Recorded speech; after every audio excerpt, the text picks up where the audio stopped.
নমস্কাৰ, মই নীতি বৰুৱা। মোৰ ঘৰ লখিমপুৰত হয়। প্ৰথমেই মই আপোনালোকক মোৰ ইউটিউব চেনেল আসাম ফুডলৈ স্বাগতম জনাইছোঁ। মই এটা ইউটিউব চেনেল খুলিবলৈ আৰম্ভ কৰিছোঁ। এতিয়ালৈকে মই কোনো ধৰণৰ ভিডিঅ' আপলোড কৰা নাই। মই এই চেনেলটোত আমাৰ অসমীয়া সমাজৰ যিখিনি থলুৱা খাদ্য সেইখিনিৰ ওপৰত বেছি গুৰুত্ব দিছোঁ।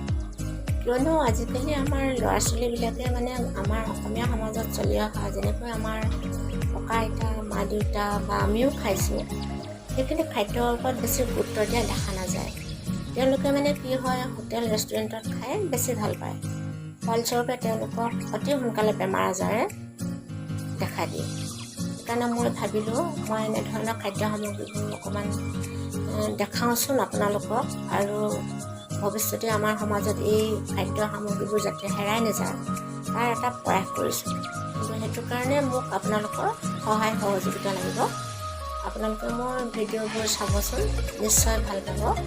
আৰু এটা কথা কৈ থওঁ, এই থলুৱা খাদ্যসমূহৰ লগতে মোৰ অন্য কিছুমান দুই এটা বেলেগ ৰেচিপিও থাকিব। মোৰ ৰন্ধা পদ্ধতিনো কেনেকুৱা আপোনালোকে চাব, নিশ্চয় ভাল পাব। আৰু মোৰ ভিডিঅ'বোৰ চাই আপোনালোকে লাইক কমেণ্ট কৰিব, কিয়নো আপোনালোকৰ এটি লাইক কমেণ্টে মোৰ যথেষ্ট উৎসাহ দিব। সেইটো কাৰণে মই আপোনালোকক অনুৰোধ জনাইছোঁ। আৰু লগতে মোৰ চেনেলটো ছাবস্ক্ৰাইব কৰিব। পুনৰ এবাৰ কৈ দিছোঁ, মোৰ চেনেলটোৰ নাম হৈছে আসাম ফুড। আৰু আহকচোন প্ৰথমে মোৰ প্ৰথম ভিডিঅ'টো মই আৰম্ভ কৰোঁ, আৰু কেনেকুৱানো লাগে আপোনালোকে চাওক। আহক ভিডিঅ'টো আৰম্ভ কৰোঁ। আৰু আপোনালোক সকলো ঘৰতে থাকিব, সুৰক্ষিত থাকিব। নমস্কাৰ, আসাম ফুডলৈ আপোনালোকক স্বাগতম। মই আজি আপোনালোকলৈ লৈ আহিছোঁ মাটিৰ দালি আৰু মুৰ্গী মাংসৰে বনোৱা এটা ৰেচিপি। আহকচোন তেনেহ'লে ভিডিঅ'টো আৰম্ভ কৰোঁ। প্ৰথমতে মই এটা কেৰাহী গৰম কৰি তাত মিঠাতেল দিলোঁ। তেলখিনি গৰম হ'লে অলপ ৰ'লোঁ। তাতে গোটা কেইটামান দালচেনি, ইলাচি আৰু এখিলা তেজপাত দিলোঁ। তাৰপাছত মই কাটি থোৱা পিঁয়াজখিনি তেলত দি দিলোঁ। দুটামান জলকীয়া ফালি লৈছোঁ, কিয়নো জলকীয়া আমি কমকৈ খাওঁ, সেইটো কাৰণে কমকৈ লৈছোঁ। আপোনালোকে এইটো স্বাদ অনুসাৰে ল'ব পাৰে। তেলখিনিৰ লগত পিঁয়াজ আৰু জলকীয়াটো অলপ ভাজি,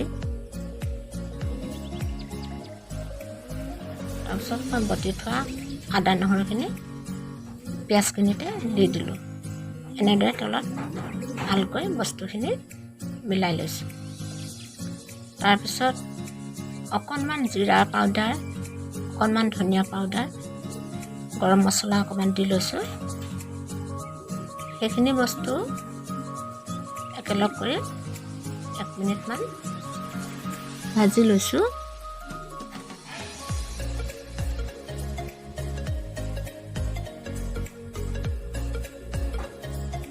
সকলো বস্তুখিনি গোটেইখিনি ভালদৰে মিলাব লাগিব। তাৰপিছত মই তাত হালধি দিছোঁ আৰু আন্দাজমতে অকণমান নিমখো দি লৈছোঁ।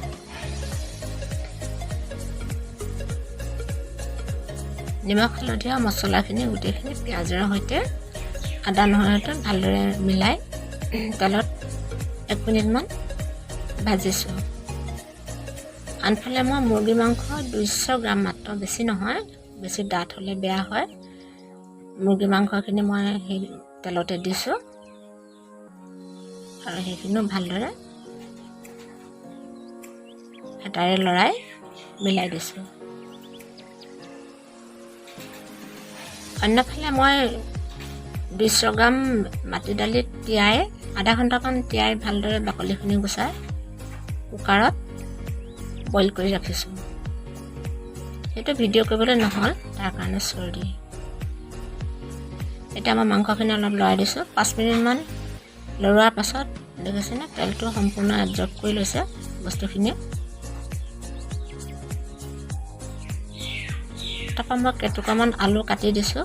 আলুটো অপশ্যনেল হয়, নিদিলেও হয়, কিন্তু মই আলু ভাল পোৱাৰ কাৰণে দিছোঁ। আৰু আপোনালোকে নিদিলেও হ'ব, যদি আলু ভাল পাই দিব, যদি দিবলৈ নিবিচাৰে নিদিলেও কথা নাই।